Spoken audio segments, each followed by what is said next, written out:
viewers, welcome to YConnect, where we connect young people to our Lord and Savior, Jesus Christ. How are you doing this afternoon? I'll be doing well. Tell a friend to tell another friend to call a friend to call another young person that we are here. Young People's program is here. We want to interact with you, and today we're having an interesting topic. You don't want to miss this discussion with Doctor.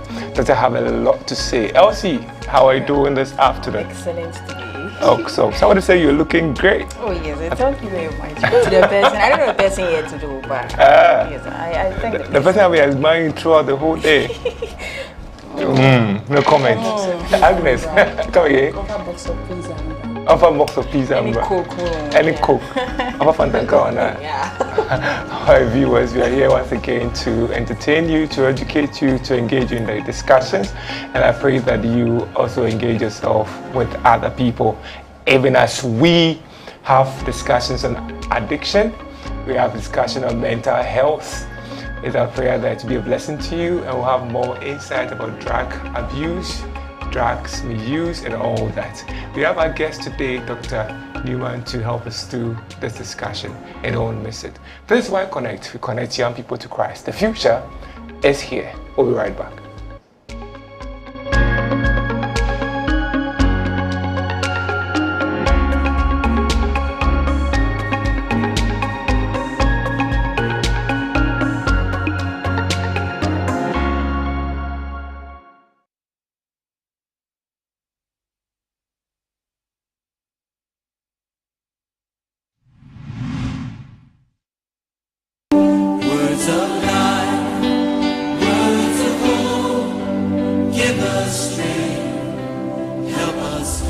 Something in the Bible called righteous indignation. Righteous indignation is when the prophet of God is angry with injustice. Nyamankoye, nzamandideye, odede tutuye, nsandwin wankotse wo. Adwen dodo no honi ye ho.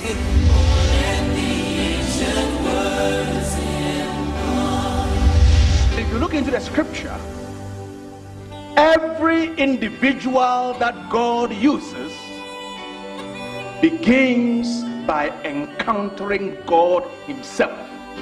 When the Lord touches your mouth, he touches your mouth to bless, touches your mouth so that blessing and goodness and mercy and prosperity and words of salvation will flow from your lips.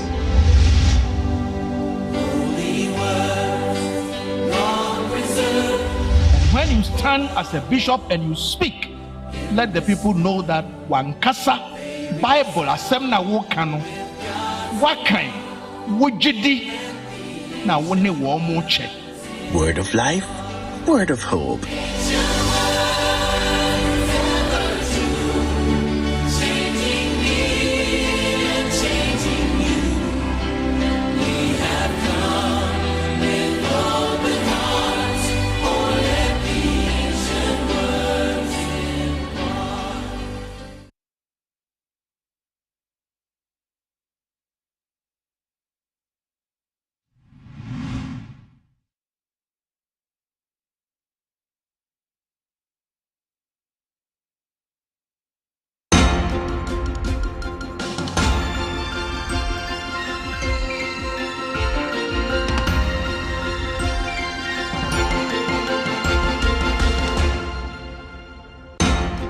Welcome back, viewers. It's time for Y News, where we have a lot of news for our young people and to all of us watching us. We want to talk about rallies.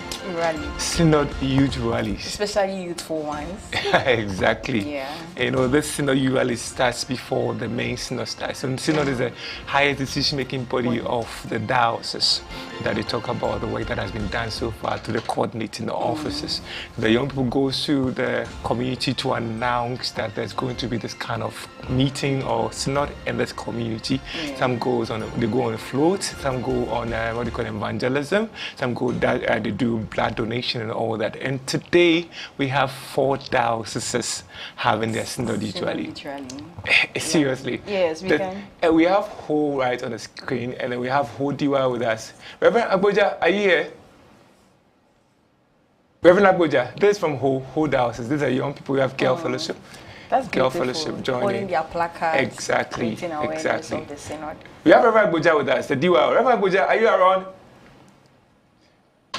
Okay. So we have the early people joining us to go on the float, proclaiming Christ. I mean, evangelizing to the community. Great, great. And this is Sunyani. The young people over there. There's the Diwa, Reverend Jonathan. Reverend Jonathan, please, are you there? Reverend Jonathan.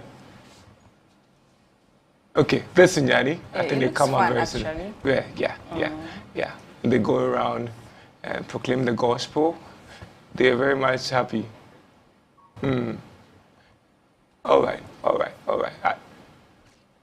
All right, we have Reverend Jonathan. Can you please unmute for us? Reverend Jonathan. Kindly unmute for us. Rev. All right. This in Koko Diocese. Koko Diocese. Wow. They have the students really joining. Seriously. You can see them. It's a big thing for the young people, you know. Yeah, it is. It's a big thing for the young people. There's the CMC campus music coordinator playing the drum himself. The students joining. All right. Reverend Boja, Ho Diocese. Reverend Boja, please, are you there? Rev, can you unmute for us? Yeah, I'm here. Rev, please, are you around? That's in Ngoko. Yeah. The young people really come out to... Yes, and one thing I've noticed, they can see people from various organizations, the youthful organizations, MYF, MGF, even some of our elderly organizations. You can see them in the rally. Yeah. Remgoja, please, how are you doing? Please, I'm fine, thank you. I'm fine by God's grace. Great. How is the program going like? Has it ended? How is it like? Can you brief us through within a minute? Yeah. All right, it has ended. It went very well. We had, in all, the number of people who attended this year's phone was 169 that attended this year's youth rally.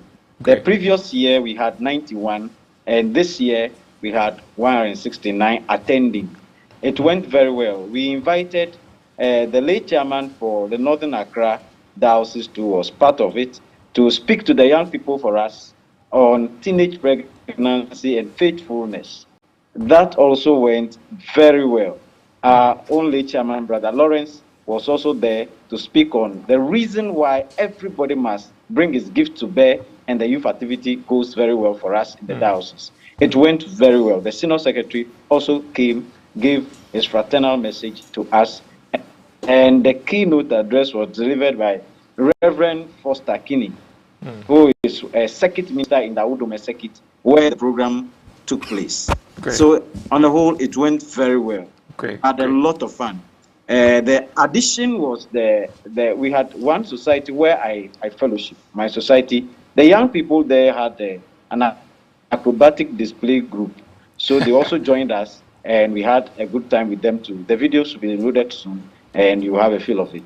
And all, it went very well. By the grace of God, it has rekindled us. We are all hopeful, and they are all waiting for the next youth program, which will be the youth conference. And we thank God so much for the support we have enjoyed. Thank God so much for everything the Lord is doing for us. It is our slogan that we cannot be last. We may be small, but we cannot be last. So it went so well, and we are grateful to God. Yes, you can never be last. That's Reverend Samuel Buja. Thank you so much for leading the young people. We are so grateful for your work. May God reward you accordingly. Have a blessed day, and I know that the synod will be very, very much fruitful. Thank you so much. Bye-bye. All right. We have Sunyani, Reverend Jonathan. Reverend Jonathan, are you around? Can you unmute for us? Yeah. Yes, please. I'm around. Yeah, Yes, director. sir. Yes, sir. Yes, sir, director. How are you doing, sir? Yeah, by God's grace, all is well. Great, great. In a Yes. minute, can you tell us what happened in Sunyani? Yes, by God's grace, it's been a good time today. We had our synod rally here in 𝗟𝗓𝗓𝗘 circuit at the Freeman Chapel, and we started off with some flutes. We went through the township of 𝗟𝗓𝗓𝗘, and we had the young people who were so much excited to be part of the rally. We had over 355 people who joined in the flutes, and we went to the chapel to continue with some exciting programs. We had two major talks. There was a talk on health, which touched on our diet and also touched on some other health issues. And then there has been a second talk on mentorship, which I led in delivering to the young people. And so far, it's been an impactful time. We are blessed to have the bishop, the lay chairman, the secretary of synod, the assistant secretary of synod, and a host of ministers within the diocese all around. So it's been a good time here. Great, great, great. I saw the place so packed. How did it take you to organize these young people there? That's one. And secondly, I know you spoke on mentorship. What's the takeaway from the talk? Just in 30 seconds, yes. Yes, by the grace of God, we have some committed CYOs who are really helping with the work. So it makes it quite easier liaising with them to support the work. So I give the credit to my CYOs for doing a great job and bringing on board their people. Also, appreciation to our various superintendent ministers who made it easy to organize buses for them to come. And then we did a lot of publicity on social media as well, which also led to the massive turn-up. With the talk on mentorship, we talked about the principles of mentorship. We touched on the roles of mentors and the roles of mentees. And then we looked at some challenges that has to do with mentorship. But in summary, what we emphasize on is that we are at a stage where the church has to prioritize mentorship, because we've been talking about discipleship for years now, and we want to focus on mentorship, and we have encouraged the elderly people amongst us to have it in part as a part of their plans to bring up some young people. And then we have encouraged the young people who are leaders as well to ensure that they also bring up people to prepare them for the next level or the next generation leadership. And so we concluded that every mentee should have a teachable heart and should be humble enough to submit under someone to learn something for the future. Great. So these are some of the things we touched on, and we are trusting that it will have a great impact on other young people. Great, Thank great. you. Thank you very much for an awesome work done. We are so grateful. Have a blessed day, Senior. God bless you. Thank you. You too. Reverend Ketia, Akimoda, Reverend Ketia, are you around? Can you unmute for me? Akimoda DYO, I saw your bishop dancing. Reverend Ketia, are you around? All right. If it's not around, Reverend Echo, Nkoko, are you around? Can you unmute for me? Okay, Reverend Ketia is around. Reverend Ketia, good afternoon, sir. Reverend Ketia, can you unmute for me? Yes, sir. Yes, sir. How are you doing, sir?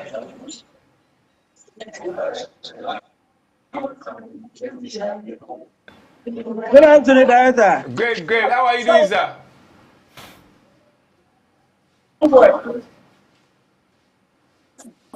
All right. Terrible connection over there. But I saw your bishop dancing with you guys over there, and I believe you had a wonderful program. If you can hear me, can you tell us what really happened with it in a minute?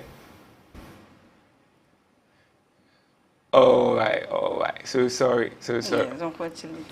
These are pictures from Akimoda Someone say Akimoda, someone say Achimoda. Which one is it? Achimo or Akim? Achimoda. Great, great. Yeah.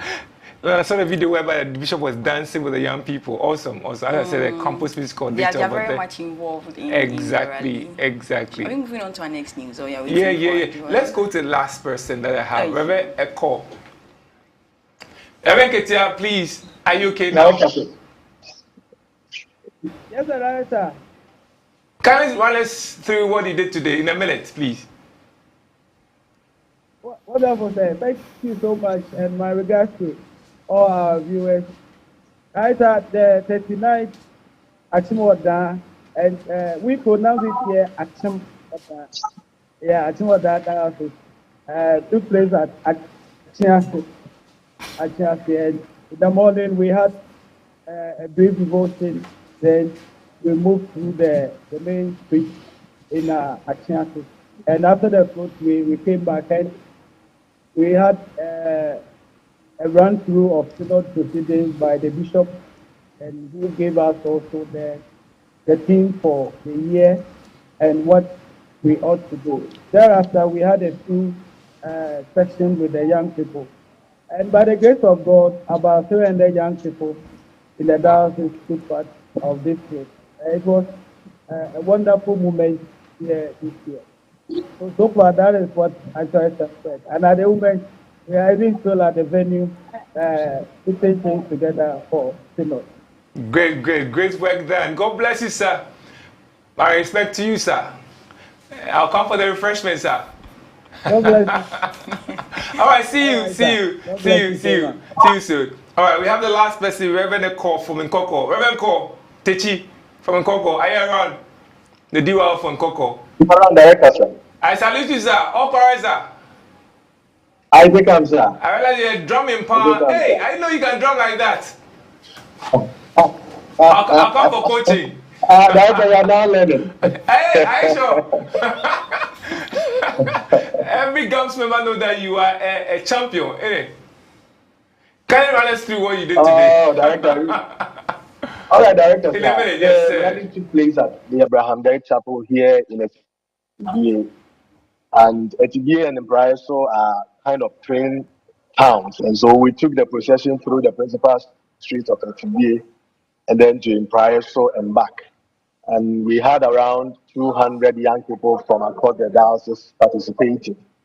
And then we were blessed to have the entire executive of the diocese. And we also had our FK chairman taking us through a talk on discipleship going into Christian maturity. And as well, we had health professionals from the Holy Family Hospital in Koko to come and take us through stress and stress management. And then we had an open forum where the young people had the opportunity to air their views concerning the church. And then the bishop in the seat answered all their concerns and addressed whatever needs to be addressed. You know, we had a good participation, we had a good program, and I believe that subsequently we are going to come out best. As my brother in who said, they are the last, but they cannot be last. We also cannot take the last, and so we'd also come up bigger and then come forward to make the diocese a greater one. We have the chance of getting students from Emprice SHS joining us. That is the Emprice SHS Gamsu local, and then the NMTC local here in Etigie also joining for the float and all the proceedings. You know, it was a good program, and I believe we are blessed as young people of the diocese. Great, Senior. What was the motivation for you taking the drum, the bass drum, and just playing? How was the feeling like? It was just awesome. We were really behind time, and so the late chairperson asked me to go for the drum so that I can move them faster for us to come to the chapel. And so it was an order from my late chairperson who wanted us to speed up with the procession because we couldn't start on the time we agreed to start. But it was an awesome moment. I just remember the olden days when we were the Gate Boys and MYS Damas Session Boys. Yeah. Great. I felt like coming to blow the trumpet. Am I invited? You are highly invited, sir. Great. My respect, sir. All correct, sir. Thank you very much, sir. And to add up, we have a webinar coming up tomorrow evening at 8 p.m. It is a YDM webinar. So we invite the production to join us as well. 8 p.m. on Google Meet. Great. Thank you very much. Have a blessed day, Senior. My respect. All right. Thank you, sir. Also, you see, the young people are still in the church. Yes, you see, 350, and they are still in the church. They are not going anywhere. Impressive. And trust me, the young people's week celebration, you don't want to miss it. You don't want to miss it. You don't want to miss it. I wouldn't miss it. I say congratulations to these DYOs. This is 4 dioceses for organizing a great rally. Next week, we have about 12 dioceses that are having a rally. Trust me, it will not be easy here. We'll have them on here. We'll have them on here. It won't be easy here. Great. All right, great. What's the next news? Next in our news, go also that Circuit holds maiden young people service and student summit. The Go-Also Circuit under the Go-Also Diocese of the Methodist Church Ghana has organized a special program dubbed Young People Service / Student Summit for the youth in the area. The Novelty Church Service cum educational talk show treated 3 main topics, namely my principles, my testimony, human efforts, and divine power, and financial management. In his presentation on the first topic, Very Reverend Dr. Emmanuel Kumi Amoa, Superintendent Minister of the Go-Also Circuit, reminded Ghanaians, especially the youth, that without principles, there was no way one could have testimony. Using biblical Joseph as an example, Genesis chapter 41, verse 46, Very Reverend Dr. Kumi Amoa urged the youth to uphold the values of personal relationship with God, respect and service to humanity, integrity, hard work and excellence at all times, stressing that these will take you higher and give testimony to inspire your generation and beyond. Great. Go-Also Circuit holding their young people service. Exactly. And that's a great step, you know. Yes. We encourage all society to encourage the CYSYOs to organize that service for the young people. This will make them stay in the church. So say kudos to. Yes, I like the fact that there are events keeping the youth in the church as well, and the fact that the superintendent was very much involved in the event. The future is indeed here, isn't it? It is here. Great. Police give blow-by-blow account on XDA SHS shooting incident. The Ashanti Regional Police Command has provided details of how 2 students at the Seventh-day Adventist Senior High School in Kumasi suffered gunshot injuries on April 4th. In a press release dated April 5th, Deputy Superintendent of Police Godwin Ayanho, I hope I didn't crucify the name, said investigations are underway. The Ashanti Regional Police Command has initiated an investigation into a shooting incident that occurred at an Adventist Senior High School on Friday, April 4th, 2025 at about 12 p.m., he wrote. Here's a blow-by-blow account. Preliminary investigations reveal that a 16-year-old second-year student named Withheld brought a locally manufactured pistol loaded with 1 BB ammunition to school. The student allegedly attempted to show the firearm to his classmate. During the exchange, the firearm accidentally discharged, hitting another student. All names of those involved are being withheld. The injured student has since been treated at the Comfort Anochi Teaching Hospital. Is currently in stable condition, you know. Students are very curious and they want to experiment what they see. And perhaps it's always somewhere and just want to show off that. Yes. And I like the fact that it says allegedly that it accidentally discharged.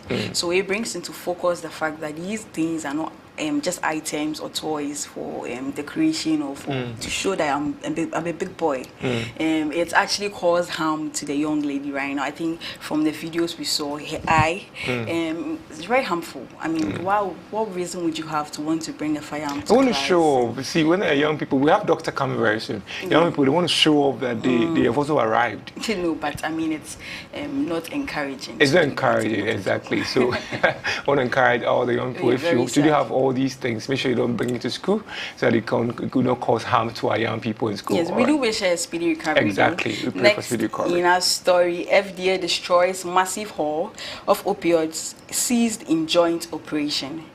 The Food and Drugs Authority has begun the safe disposal of a significant quantity of unregistered, high-strength opioid drugs that were illegally imported into Ghana. The distraction exercise follows a court order secured by the FDA after the drugs were seized during a joint inspection operation conducted on March 14, 2025. The operation involved the Ghana Revenue Authority, GRA, Customs Division, the Narcotics Control Commission, NACOC, National Security, the National Intelligence Bureau, and the Ghana Ports and Harbours Authority.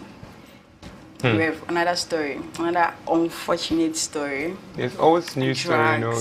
This drugs. This, fortunately, is not the. It's not the bad one, is it? Opioids. I mean, drugs are drugs.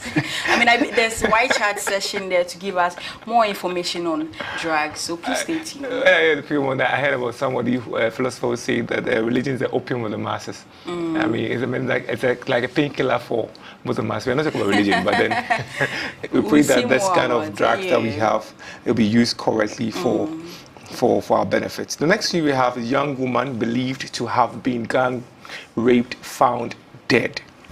A young woman identified as 𝗟𝗓𝗡, believed to be between 18 and 19 years old, has been found deceased in her bedroom. It's alleged that the young woman was subjected to gang rape by her attackers. 3 used condoms were discovered beside her body containing a fluid suspected to be sperm.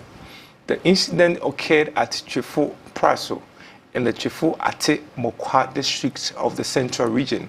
According to Shadrach, reporting on the story on Yankotong Mu Nsem on Rainbow Radio 87.5 FM, a neighbor of 𝗟𝗓𝗡 noticed that her door was usually open. The neighbor found this unusual as 𝗟𝗓𝗡 would not normally be awake at that time and upon entering, discovered her lying naked. The eyewitness further observed that the victim's mouth had been sealed with a substance resembling super glue with apples and 3 used condoms nearby. The neighbor then shouted for assistance from other tenants and neighbors, who rushed to the scene. The incident has caused fear and panic among Prasu residents, particularly as Nana 𝗟𝗓𝗡 was expected to graduate from her sewing apprenticeship this year. Another sad story, Reverend. What did they want? What did they want? I think one would say they achieved what they wanted. What did they achieve? That is unfortunate. The fact that they had their way. Unfortunately, sadly. It's just for some few minutes and then you just destroy someone's life, cause psychological problems. You have to be patient too, because when you get married, it's for better, for worse, or richer, for poorer. You'll be there with it forever. So why in a haste? Why in a haste cause unfortunate for our young lady? All right. Finally, we have 𝗟𝗡𝗡 Traditional Council setting 6,000 Ghana cedis, 6 sheep as fine for sharing viral nude videos. The 𝗟𝗡𝗡 Traditional Council in the Bono region has imposed a fine of 6,000 Ghana cedis and 6 sheep on any social media user who reshares or circulates nude videos and pictures of young women from the area. Some explicit images and videos involving young women from 𝗟𝗡𝗡 have recently surfaced and gone viral on social media. The council, presided by the 𝗟𝗡𝗩𝗡 Sechi Ako II, the paramount chief of the 𝗟𝗡𝗡 traditional area in the German South municipality, emphasized that sharing, resharing, or circulating the videos and pictures constitutes an offense. Why should you share videos, nude videos? Why? Why should you share the videos? It's a private property. And then after sharing it, you want an innocent person who have gone to a Chair Mountain, to go and pray, to come and take you and marry. We don't want the young people to be able to preserve their body. Make sure that you don't expose your body. Live a Christ-like life as Christ will live. And then together, I believe that we'll grow together in maturity. These things put in place, actually, the cost of all of these things, 6,000 Ghana cedis, the sheep and stuff you have to bring, are measures I believe that will curtail these exposure. I want to show all this on Facebook and all that. What do we gain from? Is it fake? Well, probably. Yeah. All right. Agnes, what's training? PhD in information. Exactly. Yeah. Exactly. Yes. Great. Yes. So I'm wondering what we'll have in the trends today, though. I mean, last week I enjoyed my trends. You should trust PhD in information. I mean, she has a lot of news for us. Agnes. All right. Yes. So let's go to the world of X and let's see what's trending. Well, one on our list, our own, Sammy James is trending. He was on Joy News together with MP Honorable and team for Joe, and it wasn't easy at all. It wasn't easy. What's a bit of it? It wasn't easy at all. Very heated debate. There are some allegations. So yeah. So they were there. Also with suspicions and the intelligence, some and claims then all that. Well, it's interesting. It was interesting. Yes, it was. So viewers, if you've not watched it, go. Maybe you'll find it on YouTube or something. You can go watch it out. Then Premier League. Today there was a match between Everton and Arsenal. Oh, I thought it's NLC. People are not happy at all. Ooh. People are really bashing Arsenal. You know, they scored the first goal, but there was a penalty. So Everton, it was a draw at the end, 1-1. And the goalkeeper, David Raya, is not having it easy. Not at all. Not having it easy. He's going to answer some one time. Yes, also Sterling is also trending with regards to the same, Raheem Sterling, because people are saying he's the worst, transfer that ever happened to us now. Others are also saying he's actually a good assist. He's a good player. Yeah, so there's mixed. Oh, he was a good player. I don't know what happened though, but then, yes. Then funny enough, Ghanaians have found some name for the MP in Team Fojo, and they're calling him Osofo-Meko. I'm like, what is the name of that? I don't know. Ghanaians. No. Why do you Ghanaians like naming people? Tell me. Happy yourself. So by happy yourself, you rename someone. You know, when you enter into politics, be ready for this. All right. Yeah. So that's on X. Also trending is Iron Boy Tour. So artist Black Sheriff released an album, and he's currently touring North America. He was in Washington DC. So those are what's trending this week. Yeah. So now let's go to the world of Facebook and see what post came in. The first on our list says, I often hear Google Map misleading people. But today has been an experience I'll never forget.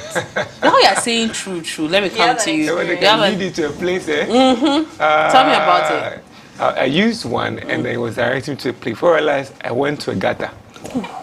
You see, maybe they use the original mapping on the ground. Right. But you see, we human beings have changed the mapping on the ground. Yeah. So they're using the original mapping, you're going, but then there's a building. There's a gutter which is not supposed to be there. Wow. I don't blame it though, but I think they should be updating. Probably. Maybe go around every year or something. Yeah. So she continues to say, map misled me.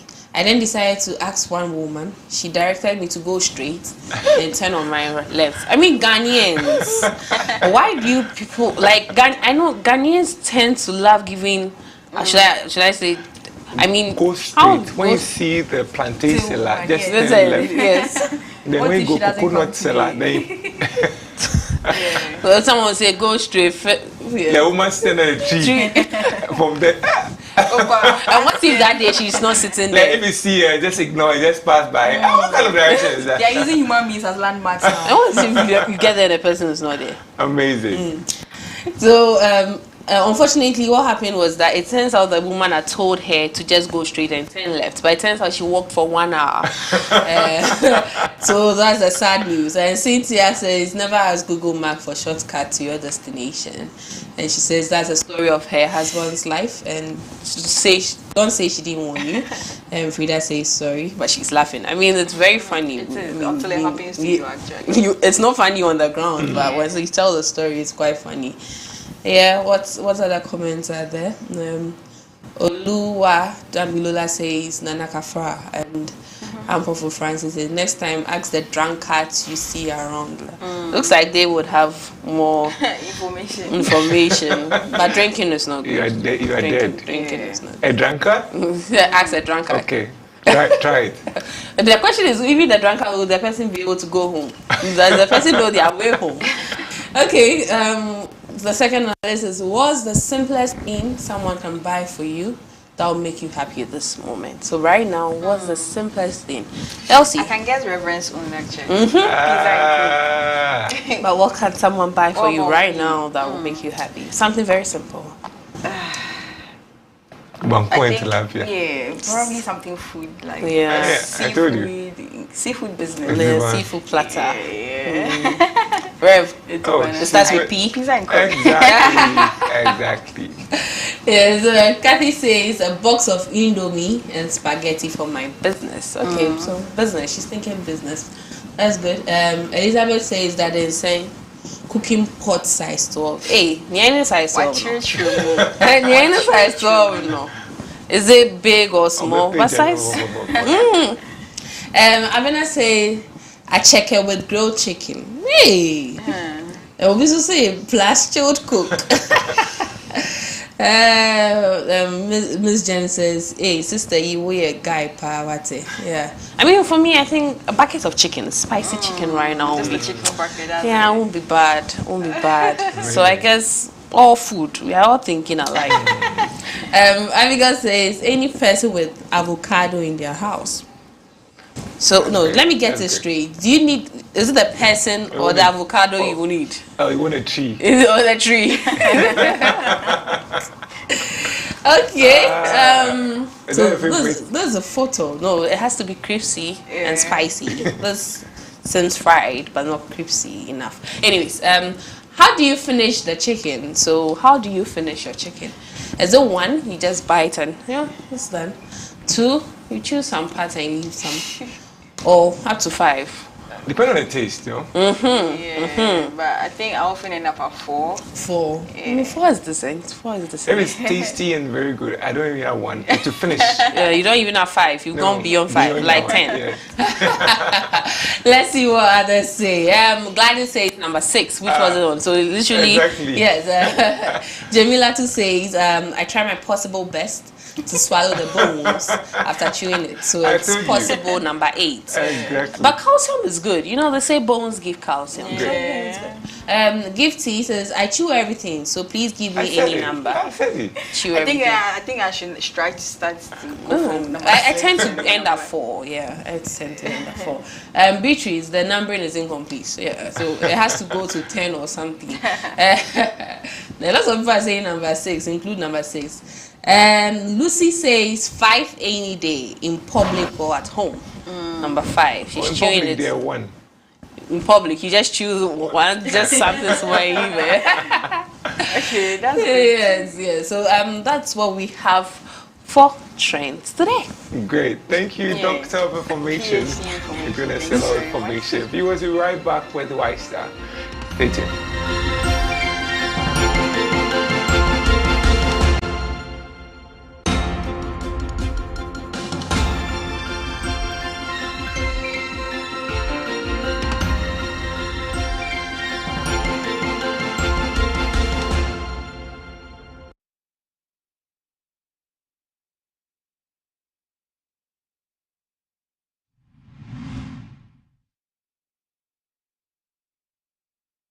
This is the new Wesley Towers.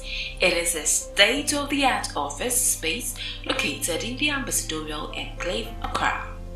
The property comes with a main entrance foyer with a classic central chandelier lighting. Our 13-passenger elevator with an air diffuser and a display screen for all your outfits will surely take you to the auditorium. At the Wesley Towers is a 500-seater auditorium for all your events. It's fully soundproof with a centralized air conditioning system.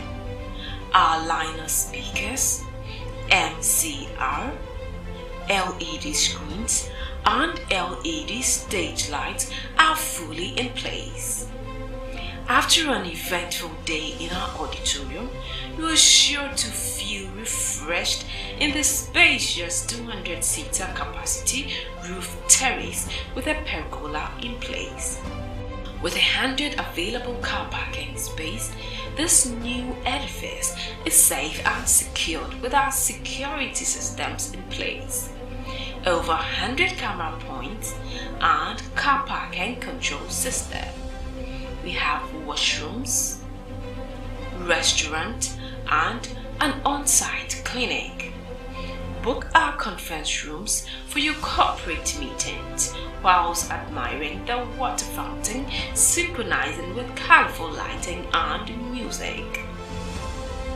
Wesley Towers is designed to make you feel safe, offering you the needed luxurious space. It comes with affordable pricing package. Please contact for details and inspection. 0503 109 978 or 0500 166 304 or 0556 302 880 0243 614 423. Wesley Towers, offering you a safe, secured, luxurious space.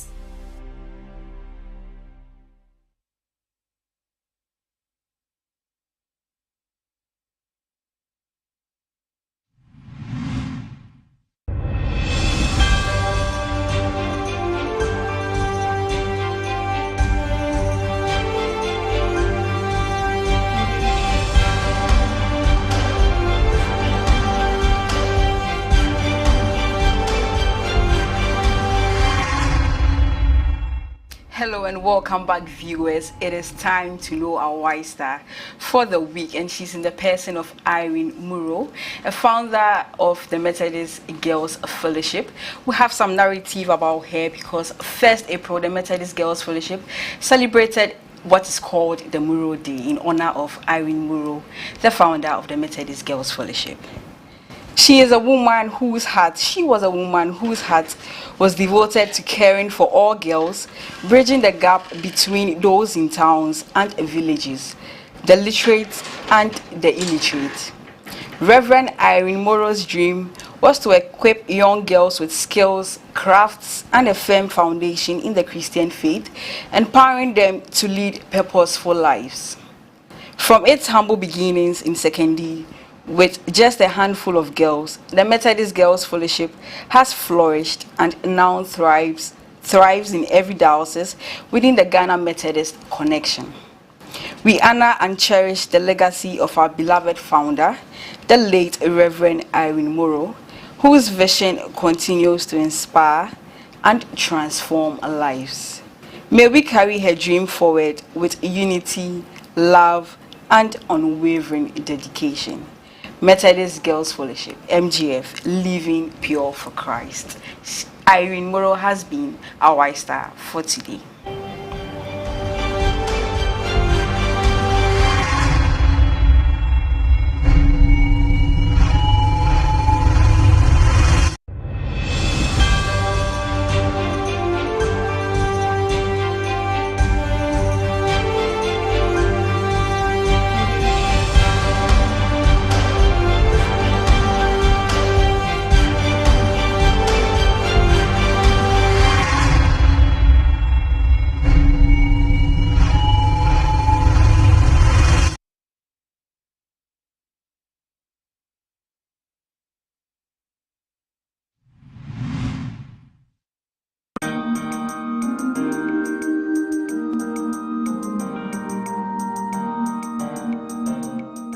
Meye mi fie Christian fie, mema mi kun aye Christiani, na me mofra aye Christian fo, mema mi fie aye Christian fie.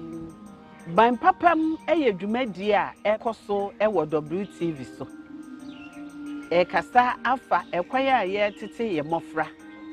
Ekwaya yebefa so ama yaware ayefe ne yaware edimu. Efie entitiye anase efie siesie ene efie nkomodie mu nso yenya ento nchen. Into me to sa frɛ se hwɛ WTV na niema pa bebre ewo WTV so enwumpa enkomodie papa eniema pa ebeboa me no mienu ene yemfie koso ara na hwɛ WTV.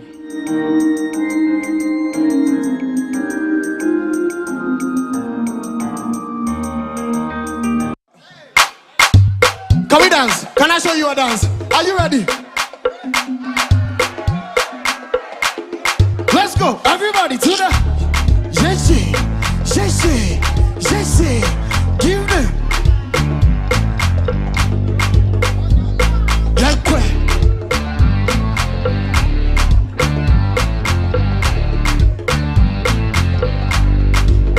Let's go.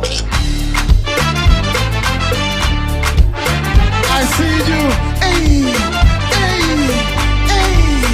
Jesse.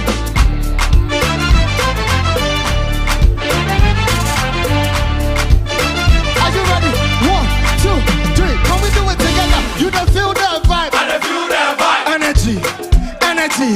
You don't feel the vibe. I don't feel the vibe. Oh. You don't feel the vibe. I don't feel the vibe. Hey, let's go. You don't feel the vibe. I don't feel the vibe. Oh. Let's go.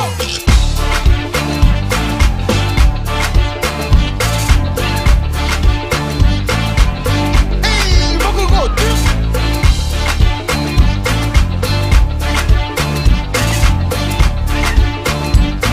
Talk to you. Listen, bro, why you dey worry? What be your story? You not give him. I say God go do one. Listen, why you dey worry? What be your story? Hey, you not get him. Hey, I say God go do one. Listen, you don't feel that vibe. I don't feel that vibe. You don't feel that vibe. I don't feel that vibe. Oh.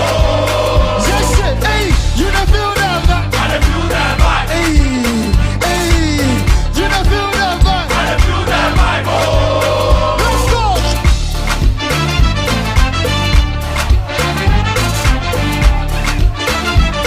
Give them. Yeah.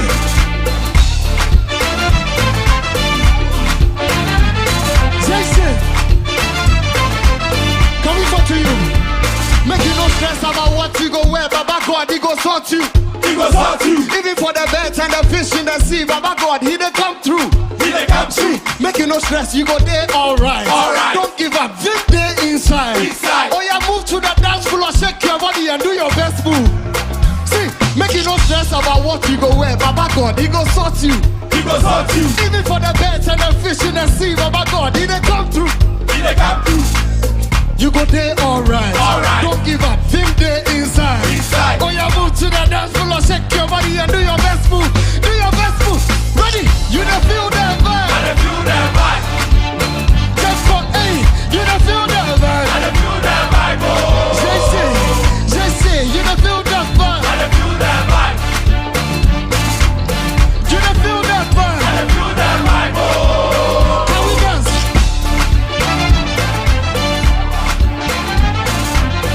Give them. Jesse.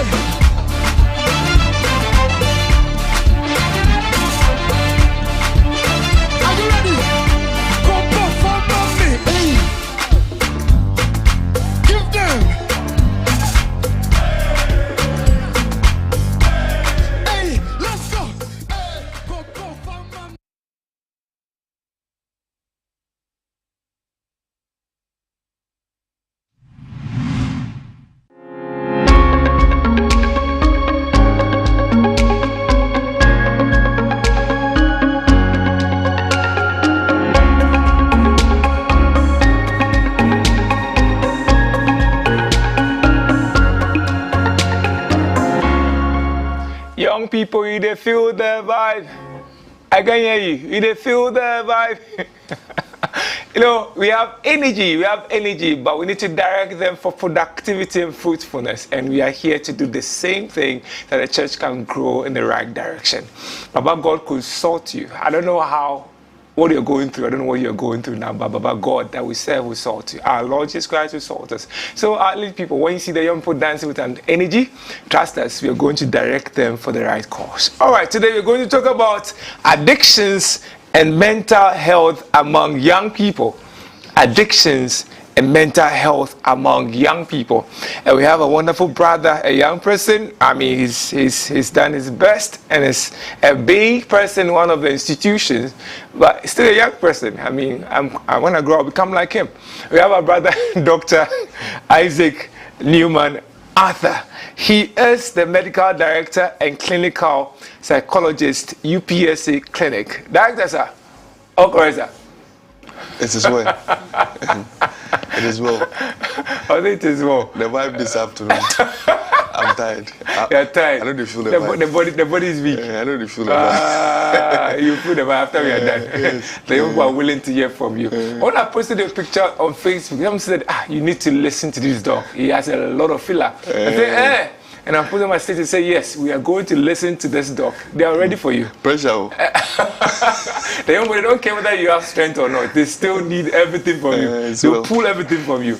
All right, so dog, you're welcome. Thank you very much. All right. Mental health is an issue among the young people, and a lot of the young people are talking about it, and people want to find out what is mental health at all. Can you give us a brief on what mental health is all about?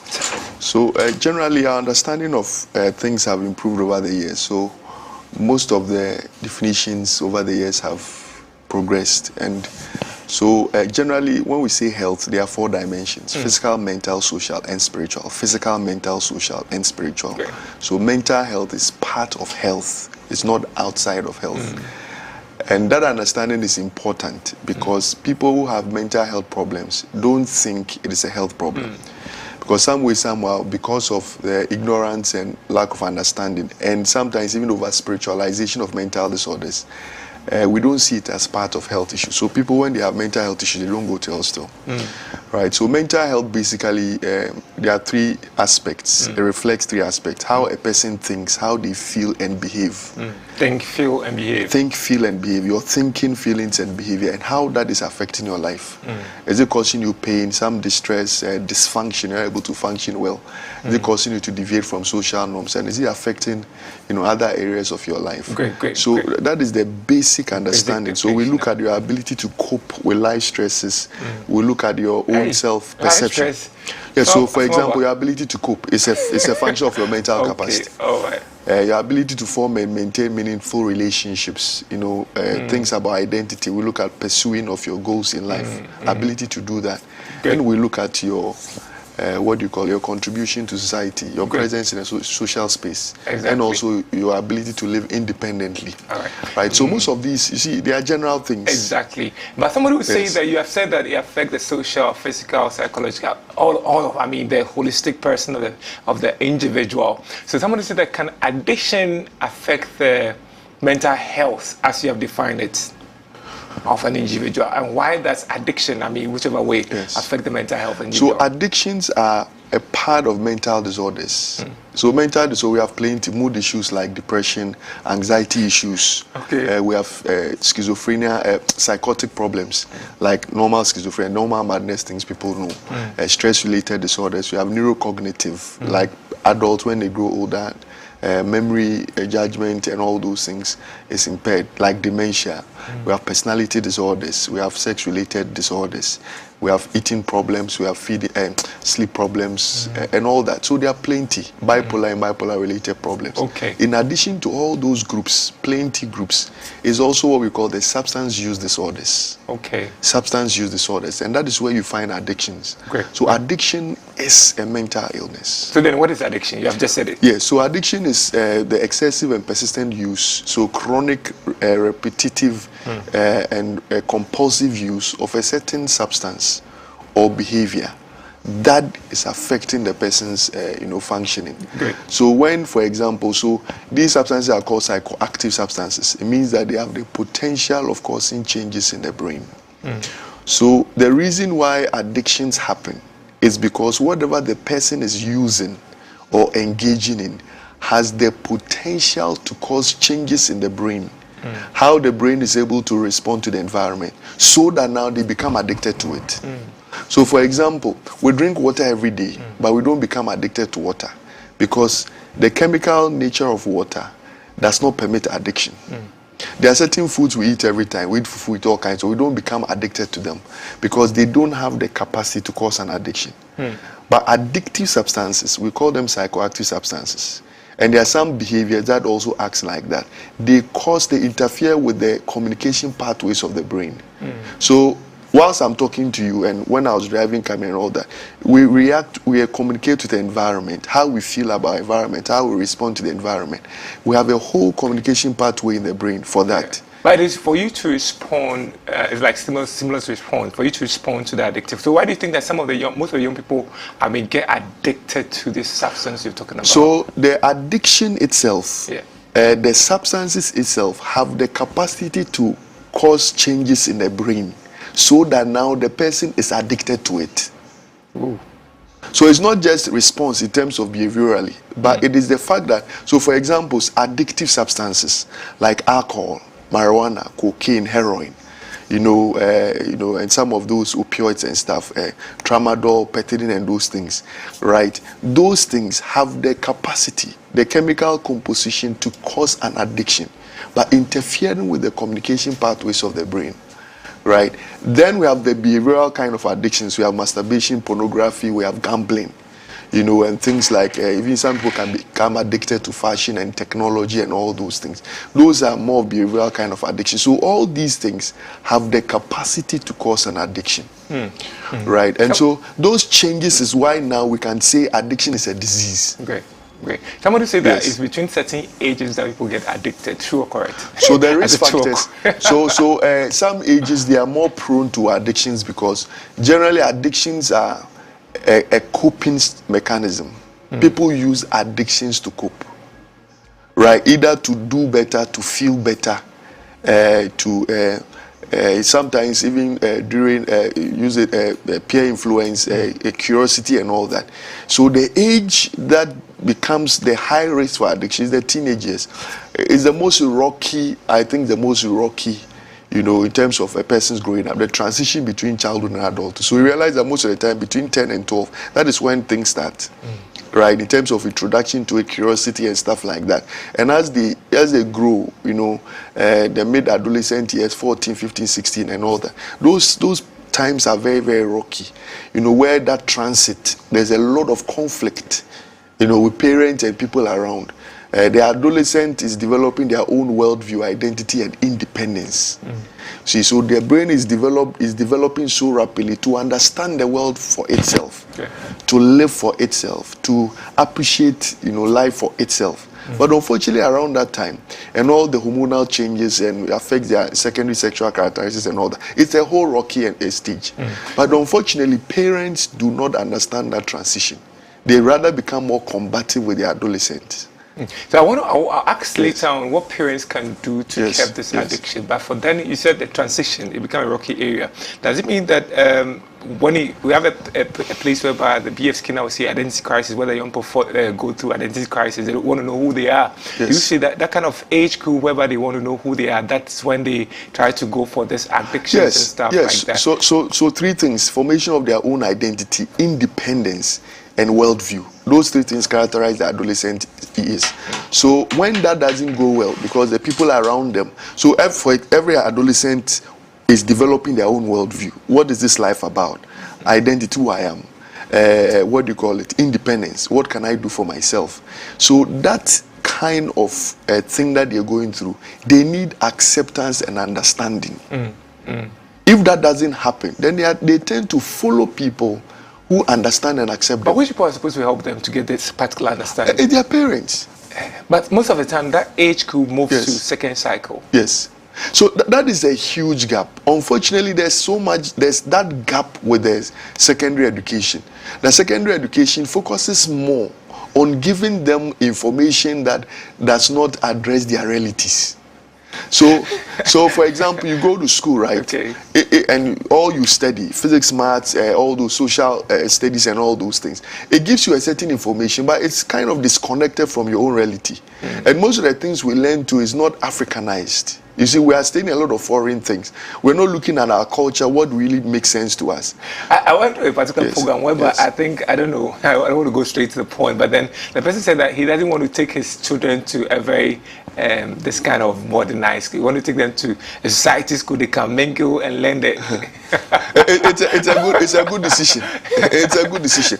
So socialization around that time is important. So, so if you don't go to a school that does not do extracurricular activities, extra programs to address the needs of an adolescent, that gap is filled in by all kinds of things. So a lot of adolescents now live on social media and they follow people who speak to their realities. Unfortunately, some of those people may have other lifestyles they may copy. You know, and that is where, you know, the influence of peers and all those things may come in. But looking at the males, females, I mean, boys and girls, which people are very much prone to this addiction? Oh, the boys. Because you see, why males, males cope with life differently. Males are likely to use activities. They are likely to engage in things that, you know, males are not more verbal. They are not more emotionally expressive. A female child is likely to go talk about it, you know, go to see friends, you know, talk about it, cry about it. But males don't do that. So males are likely to use their books. They are likely to use work. They are likely to use, you know, addictive substances. They are likely to use risky behaviors. You know, they are likely to use sex-related behaviors to be able to cope. So the two sexes have a way of coping with life. It's natural. Oh, it's natural. It's natural. Males are more analytical in their reasoning about things. They are likely to want to fix issues themselves, you know. And the culture may make it worse. In our culture, where males are not encouraged to talk, right? And now the danger now is that, you see, at some point there was a gap in raising female girls, and there was a lot of noise about it and a lot of interventions. Whilst those interventions were going on and the females were being empowered, it created a gap for the male child, the empowerment of the male child. And unfortunately, a lot of people are excited. Now you may have a lot more girls in schools than males. It's dangerous. I wonder why. It's dangerous. They are giving birth to more girls. No, because you see, the intervention that has been put in place by various systems is now seeking to empower more women. Train a girl child. Yes, and that is was a good intervention, right, to make sure that a lot of girls are educated because of the gap. But now what it means is that there was a shift from the male child to the girl child. So now you have a lot more empowered women and less empowered men. And that is going to create problems. The gaps that we saw with females, how, are going to see. How do we solve that? Well, it means that it has set. nothing to do with whether you are male or female. Every child growing up must be empowered. Because you're going to raise girls for males who are not empowered. But the system now has shifted to much more attention to the girls. That is what the system is now. How can we shift it much more to the gents? Because right now they think that gentlemen are leaving everything and that the ladies have to come up like that. Yeah, personally, I think gender shouldn't be the basis for any intervention. Great. Let me just go further. Yes. I mean, what do you think? We should just train the youth. Train the youth together. All right. Yes. But the same way you do that, the male just try to dominate. But just that. Well, then it means that interventions are not. We are not intentional with interventions. We have to have interventions that addresses both needs. Great. Let's address the risk factors of addiction and then adding it to the addiction cycle. Can you tell us? Yeah. So generally, addiction, the behaviors you see, they are stealing, they are lying, they are doing all those things. Those things are only a symptom. Right, so there are risk factors for it. Addiction is only a coping, right? Some people have a genetic risk for addictions, right? Some people genetic risk for some mental health problems that serves as a risk factor. So those are more of a biological kind of thing. Age and sex is also important, more in males than females. Then we go to the environmental risk factors. You know, chaotic home environment. Come again. Age. So age and sex. Right. How does it become a risk factor? No, so that's what we talk about, age, from 10 to 12, teenage years. I get that one. Yeah. Then sex in terms of more males than females. Exactly, I get it. Right, so those are biological risk factors. Then the environmental ones are the chaotic home environment. You know, so when a child is growing up in a home where they don't feel loved, there's abuse, there's neglect, and that, it affects them. Marital conflicts, parents are fighting, it affects the kids. Right, issues about substance use by the parent. When you find a parent smoking or drinking, the children are likely to follow suit. You know, children mimic, they respond to what the parents are doing. You know, then again to challenges with school, those who have trouble school, those who had a socialization problem whilst they were growing up, you know, substance use in a community. So community culture is very, very important. In Ghana, you see pockets of substance abuse in various communities. So when a child grows up in a community where, you know, that is what is prevalent, you may find a child being there. Then lack of social amenities and all those things. But it looks like we are trapped in this cycle. Why is it that? Yeah, well, so the cycle always starts with an internal frustration. When someone is going through some trouble or some challenge or something, that serves as a frustration to the person, a stressor.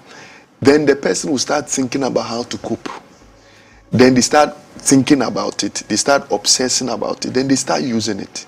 When they start using it, after a while, they feel bad about it. Because every human being has some conscience about things. They start feeling bad about it. Then they stop. Then there's a passage of time. When there's a passage of time, then there's a trigger again. Is it possible that an individual may not be trapped in the cycle? Is it possible? They're all trapped in a cycle. So there's an internal frustration. They start using it, they feel guilty, they stop for some time, something comes and they start again. So if you find anybody who is addicted, they will tell you, I've tried to stop several times. That's my problem. Yes. They try to stop, but they can't stop. What's the issue? So the issue is that, like I said, the issue is that addiction changes the brain and how the brain functions. So now it is no longer the person's will. It is because of the changes in the brain. So what it means, is that, for example, you can be a very, very good boy. Okay. You can be a pastor. Okay. You can be a psychologist like me. The moment I start using it, the changes in the brain will start, and I'll lose the ability to control my urges for it. Let me get an example. Somebody in school uses drugs for him to be smart. Yes, performance. And then he's very smart, he's doing well, but then he just stops using the drug and go way off. That is sustained. Okay, so there are certain concepts of addiction. The first one is what we call tolerance. Tolerance means that you need to use this. When you start using the substance, a certain amount makes you feel whatever you want to feel. By the time will come, you need higher doses to feel the same way. That is tolerance. Right? So, for example, someone starts with a glass of wine. A time will come, that glass of wine won't do the trick. They need higher doses. Okay. That is tolerance, to feel the same effect. Then the next one is what we call dependence. Dependence means that now the body systems are kind of wired around the substance. The substance changes how the body actually functions. That in the absence of the substance, the body is not able to function the way they should. And this is you're talking about the short term and the long term. No, I'm talking about what you asked about addiction. Exactly, Why do they still go back? And performance. I don't get it. So we have physical dependence and psychological dependence. What it means is that now the body systems cannot function well if the substance is not there because of the changes of the substance. So typically they will tell you, for example, someone is addicted to marijuana or alcohol. They will tell you that the moment they stop using it, they start having reactions. Okay. So those reactions is what we call withdrawal symptoms. Okay. So they'll start feeling jittery, irritable, they feel like vomiting, confusion and stuff. So they have to go back. That's a side effect of stopping it. No, so that is the withdrawal symptoms because the substance is now in charge of your body. It's in charge of the body, so if you don't take it... If you don't take it, the body can't function well. So that is physical dependence. Then we have psychological dependence, where now the substance is what makes you able to perform. Without it, you cannot perform. Wow. And I think there's this adage also in Chi also. I say, if you want to go and insult your in-law, drink. Yeah.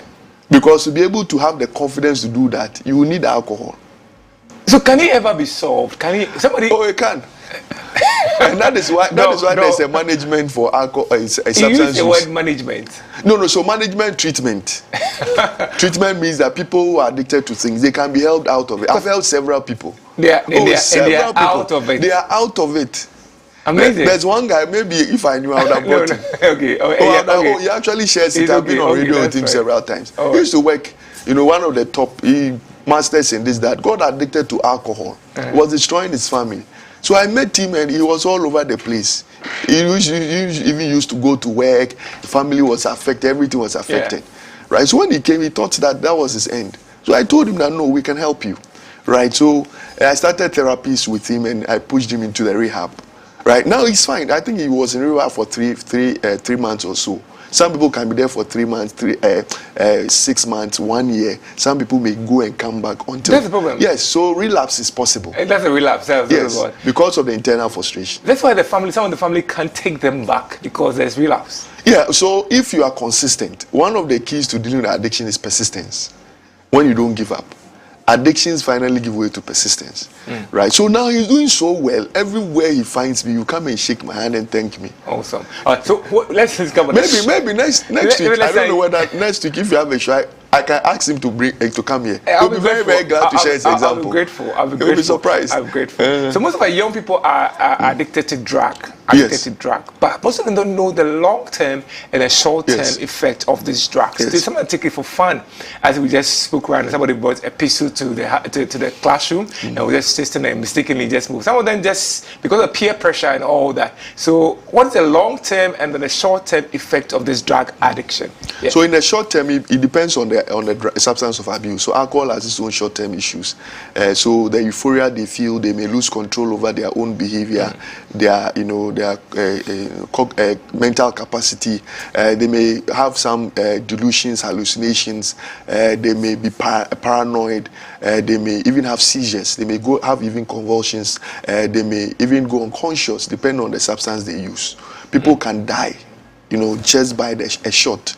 There is something we call impulsivity with suicides, where under the influence of the substance, they actually die by suicide. They commit suicide. If it wasn't the substance they were on, they wouldn't have killed themselves, right? So those are some of the short-term things, the immediate impact of that substance on your life. Some may lose control if they are working, they are driving and stuff. They may not be able to function well. And depends on the level of the substance in the blood. For example, alcohol, we call something blood alcohol concentration, right? That looks at the level of alcohol in your blood and how you can be able to function. So when people are intoxicated, the concentration is about 0.1 or so, and those that are very high, 0.50, they can even die, sudden death. They can even have arrhythmias and those things. Blood pressure can go up and those things. But in the long term, it depends on the substance, right? The smoking kind of addictions can cause lung problems, lung cancers. The lungs can become very, very weak. You may have pockets of air trapped in there and all that. Hypertension, diabetes. Almost every cancer you can think about in this world, there is some smoking involved. Almost every cancer. All these cancers, infertility issues, bleeding problems, liver problems, kidney problems, hypertension. There is no disease on earth that you can think about that there's no substance. Alcohol, smoking, cigarette, marijuana. Smoke could come from charcoal, coal pot, Yeah, so it damages everything. Not just a cigarette. Yes, so the tar, the smoke that comes out actually gets into your lung, damages everything. So one of the risk factors for cancers is smoking, and secondary smoking is even worse. What it means is that if you have someone in your environment who is smoking and you don't tell them to stop, and you keep inhaling it. It affects you. Yes, you even have about 20 to about 35 or so higher risk of developing health issues from the secondary smoking. So you may not be directly smoking, but anybody smoking environment. Great. Before we come to the preventive measure or strategies to prevent all this, generally you've spoken about a lot of things. 2 points, 3 points. Why do you think that young people want to engage in addiction? Just why generally? 3 things. Sometimes people don't understand why are the young people into this. Yes, so 3 things. 1, coping with life stresses, particularly issues of parenting. Right? When a child has to struggle by themselves through school, financial issues, there is no care, there is no love, those life stresses. A child, a young person has an increased risk. They will use it to cope. 3, pain and trauma. So all the traumatic events that the child goes through because of all the challenges they may go through. So they may be abused in some way, right? Neglect in some way. So any traumatic event can lead them to that. And 3rd one, there is peer influence, and what they see, social media, what they see as a symbol of success. Now there are even adults who, if they get money, they actually smoke cigar and stuff. So there's this perception about the fact that if you don't drink alcohol, you go step out with friends. Yesterday, I think someone was rushed to the hospital, right? And she actually smokes shisha and whatever because of friends. She doesn't do it normally, but when she steps out with friends, you see friends sitting down smoking, and they wonder, why are you not doing that?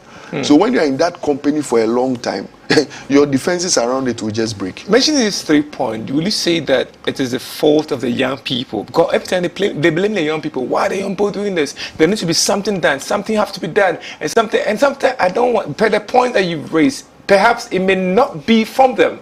maybe from society or peer other things. So what do you think are the major cause of that, and how can we rectify this major cause? I think intentional parenting. Intentional parenting. What do you mean? That means that the parents should know how to raise their child. You know, unfortunately, a lot of parents cannot parent because they've never experienced what parenting look like. Or maybe their style of parenting, they learned it in the wrong way. Right? So parenting is the huge gap. Parents who are not available for their kids. Parents who are always away. The kids are there alone. That, I think, parenting. So that's what we must fix from there. Then again, too, we don't have the educational system itself has to address the realities of the current youth. I'm not pausing the educational system itself. Now you're talking about the classroom, formal education, right? Or the general education. So formal and informal. I'm talking about that because they'll say the directorate of YDM have to do something about this addiction. So what are suggestions? I know you continue from there. So suggestions on that. So most of the schools are focused on the physics, biology, maths, and those things. Those things makes people smart, but it doesn't address their reality. Okay. So the school itself must organize programs, mentorship things, the extra things they must do to teach them how to cope with life and become better people. How to cope with life. And that is why that is the difference among schools. There are some schools, they have every month there is something. They have a very solid counseling system. They have very solid, programs. I know a certain school where before you even leave the school, they have 2 weeks where they invite all kinds of speakers. So every 2 weeks, from morning till evening, various, seminars. Various seminars on various issues that addresses you as a person. Before they come out, they actually finance addictions. They even talk about this in health, mental health issues. They talk about productivity. They talk about all kinds of things, business, entrepreneurship for 2 weeks. And some schools, they have monthly. Instead of using entertainment just to go and jump around and stuff, sometimes maybe once a month, they have, sessions.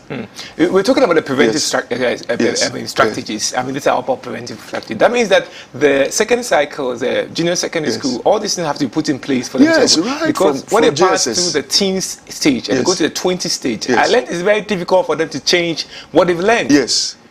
So that is where mindset comes up. Based on experiences and information, a person's mind is set, fixated on some things, right? So right from GSS, there should be these extra, training programs organized by the schools to empower them to be able to understand what they are becoming and be empowered with the tools that they need to be able to do well. And we need that in the various schools. Exactly. Yes. And I believe if the curriculum is structured in a particular way, unfortunately we don't control the curriculum, but then extracurricular activity we control. So the teachers and the head teachers have to fix it. This thing you're saying. The basics have to be set right that they can be able to. And this is where the church comes in.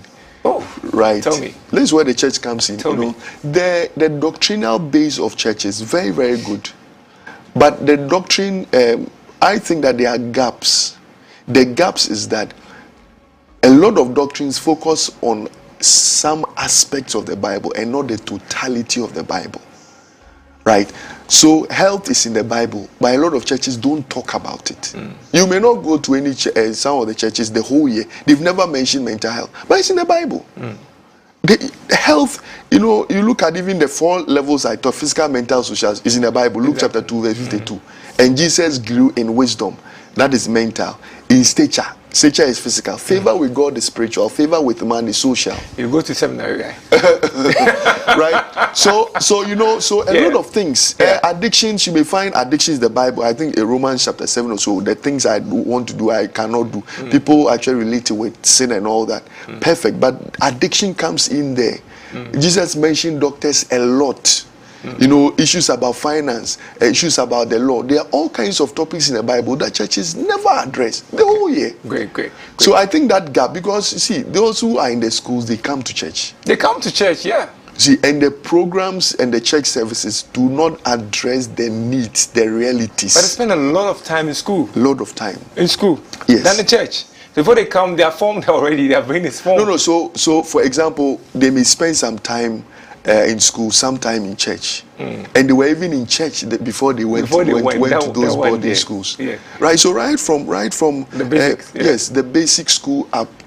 Last I went to share on addiction in one of the, I think, SU programs. Is it Teens Allowed or so? And there was this young boy, said 8 or 7. The question he asked me, I was shocked. Wow. I was shocked. And usually when I go for such meetings, when a young, those children, they raise their hands to ask a question, I'm always scared. Because the kind of question they can ask, you'll be confused for some time. You know, so we are underestimating the power of kids to grasp and to understand. And imagine every month, the church spreads the Bible to address every area. For Methodist Church, right? Look at the almanac.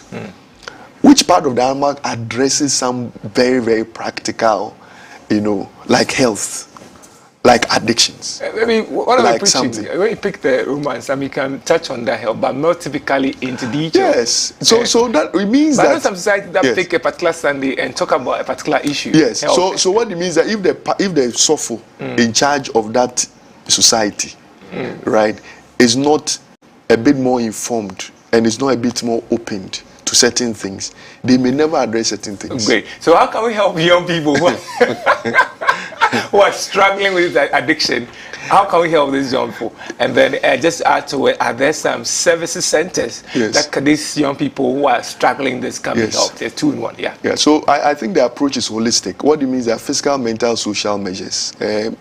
Depending on when a person is unwell, addictions, the first place they should go to is the hospital to ask to see a psychologist or a mental worker or a psychiatrist. They know what to do.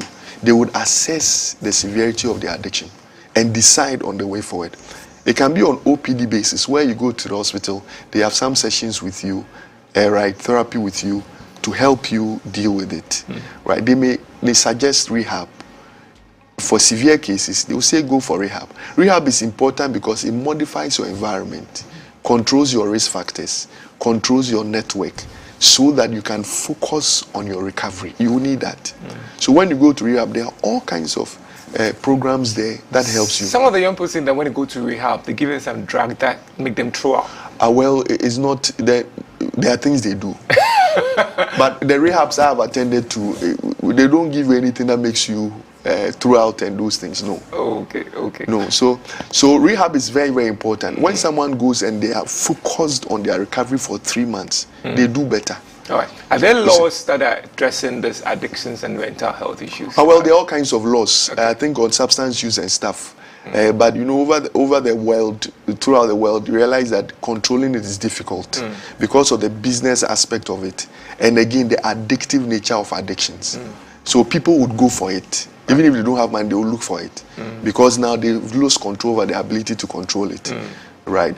But people can recover with the mindset that God is not angry with me, but He's concerned. You know, I think in Hebrews chapter 4, verse 16, we don't 15 says we don't have a high priest who cannot be touched with the feelings of affection. He was tempted in all points, yet without sin. The 16 said, therefore. Come boldly to the throne of grace, that you will obtain mercy and find grace to help in time of need. Exactly. So when you are struggling, God sees it as a time of need. Unfortunately, when people are struggling with addictions because of the moral issues around it and the spiritual issues around it, depending on where you are coming from, people feel God is angry with them. They feel they are bad people instead of unwell people. Great. And because of that, they feel stigmatized, they feel ostracized. Parents may see all kinds of things to them. I've regretted, giving birth to you. I've, all that. It makes it worse. Okay, Doc, I wanted to use this few minutes and address the young people. I know our fathers and mothers are watching. Who always say that the young people are abusing drugs, the young people are doing this. What are we doing about it? I want to use just 2 minutes to just address our parents and address our young people to just abstain from addiction and drug abuse. Yeah, speak to them. Okay. And so parenting is very, very difficult. It's one of the very, very challenging things. Parents are trying, but it's not easy. And know that your child is going through phases. And every phase of the child's life is important. And you need to understand that your child needs help. They need direction. They need comfort. They need, like a shepherd, Psalm 23, provision, leadership, comfort, empowerment. A child needs all that. And if your child doesn't get that, they are looking for information. They are looking for people to accept and care about them. And it is your love and your care and consistency in helping them out that gets them going.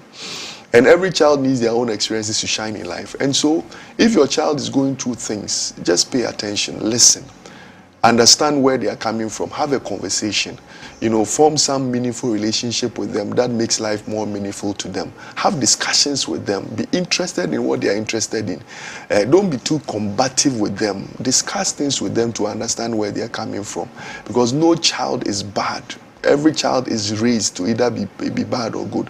And sometimes when parents are going through stuff themselves, they give up on themselves, they give up on their own marriages, it affects their kids. So whatever it is, you don't give up on that child who is struggling. You don't denounce them. You don't take them completely out of your life, because when they are struggling, that is when they need the comfort and care and strength of a parent, regardless of what the behavior is. The behavior is only a symptom of a major emotional problems that they may be going through. And if a parent and your children are struggling with any form of addiction, walk them to any health facility and seek help from them from a mental health worker. And I'm sure they will do well. I've helped several people with some form of addictions, and they are doing well. At some point, and the truth is, at some point in my life, I got addicted to something. And I don't think my parents were even aware of it. Oh, wow. Right. But I'm doing so well. And now when someone comes and they have some addiction, I look at them and I say, don't worry, you will do well. So I didn't give up, so we shouldn't give up on anybody. Exactly. Yes. Thank you very much. We had our brother, Dr. Isaac Liman-Arthur, Medical Director and Clinical Psychologist, UPSA Clinic. Brother, we are so grateful. Thank you very much. Another time. I know you have been very busy, your schedule have been very tight, but the young people are very grateful, and we engage you them more. Thank you. Viewers, we'll be right back on addiction.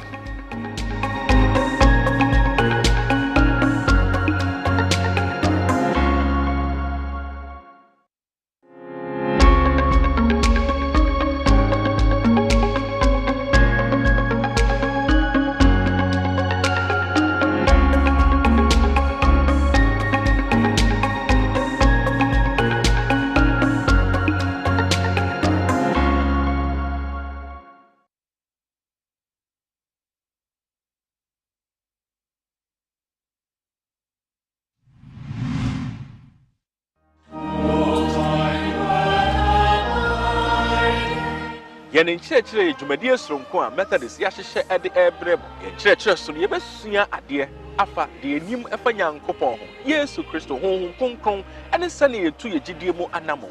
A be pence and pence, a Gidiano fapem. Yan church, you be pisa, you best see a neighbor who. Kayawe, Nayan see a the hour yan church, so yan church, Yama Gidiano at the hope pepe.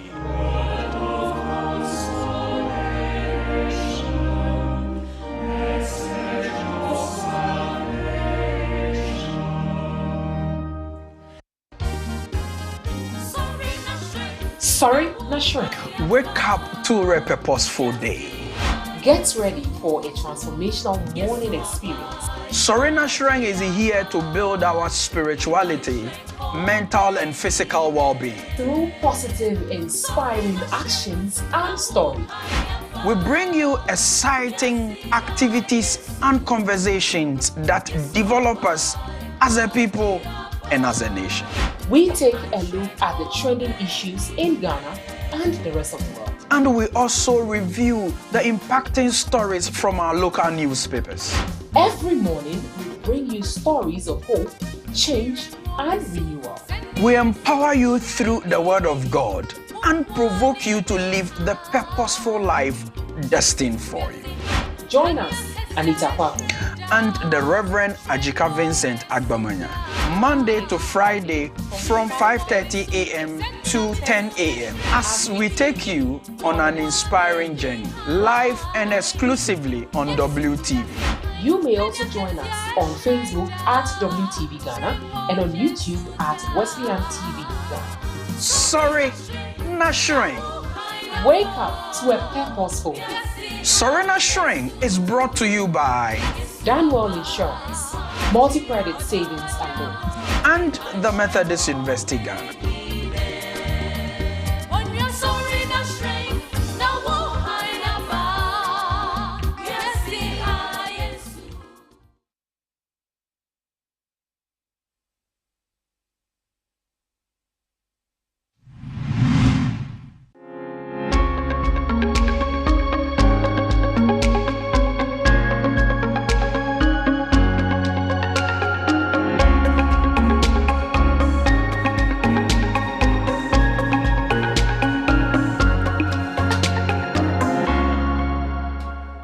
Welcome back, viewers. Agnes, what did you learn out of the discussion? No. I mean, everyone matters. I like the fact that he said that it's not only when we come to youth and they shouldn't be just the females. Everyone matters. Every single person matters. Yeah, I enjoyed the part, especially about the fact that he hit on the fact that parents, when you find your children in these situations, don't pull away from them. It is in that moment that they need the love and comfort of their parents or loved ones around them. So hopefully they listen and then help our youth out there who are struggling with drugs and mental health issues. Our young people need our parents. We need you. We need you to be with us. As I said, some of them are going through a lot, but you have no idea what they're going through. We're going through some addictions, but they're not ready to open up. Let's get close to our children, and trust me, we'll try to curtail or curb this kind of addictions among the young people and reduce mental health. What do you have for a quote? Our quote, I think. PhD information, yes. Yeah. So this one is from Nelson Mandela, and it says, "I learned that courage was not the absence of fear, but the triumph over it. The brave man is not he who does not feel afraid, but he who conquers that fear." That's deep. Courage was not the absence of fear. The fear is there, but you need to take the bold step. And look at Peter, who walked on the river. God asked him to come. He's afraid of the water, but then he took bold step because of who he's looking up to. So I believe the fear will come, but then let's look up to God, the author and the finisher of our faith, and everything will be well. We may be fearful at our workplace. We may be fearful in a ministry we find ourselves, fearful in a relationship we find ourselves, fearful in that education you find yourself, but trust me, Christ in your vessel, you smile the storm. Just focus on God and run the race set before you. So young people, don't be filled with fear. The song says that don't be afraid. The Lord is with you. Just go in the strength of the Lord, in the might of the Lord, and know that you are a victor, not a victim. Let's go out there and shine, because our end is the glory of the Lord. Viewers, this is YConnect, and I'll be your host, the very Reverend Gideon Kwame Doche, was able to together with LC Nana Isi Aintua Udum, Agnes Boatma Appeared. Till then, don't be afraid. Focus on God and take audacious steps. Bye-bye.